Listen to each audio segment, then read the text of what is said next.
जय श्रीराम।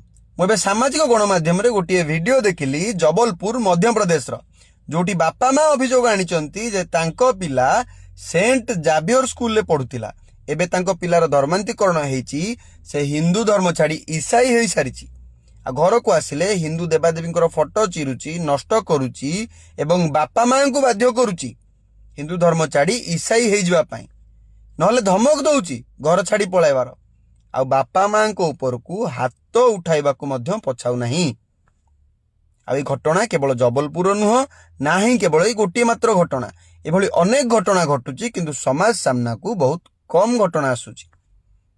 जदि आपण भी निज कष्ट अर्जित धन खर्च करी निज पिला को एभली मिशनरी विद्यालय मानकर पढ़ाउचंती जोटी हिंदू माननकु रक्षा सूत्र पिंधिबार अनुमति नहीं, जोटी हिंदू माननकु टीका तिलक करिवार अनुमति नहीं, जोटी हिंदू देवादेवी पूजार्चना करा जाए नहीं किंतु अन्य संप्रदायर पुस्तक पढ़ा जाए एवं प्रार्थना करा जाए।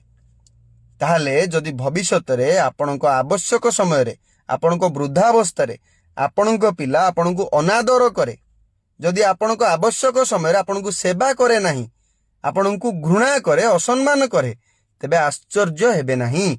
कहीं ना आपण निजे टंका खर्च करिसंती आपणको पिला को हिंदू संस्कार और संस्कृति ठारू दूरे रखिबा पई। बाकी आपण बुद्धिमान। जय श्री राम।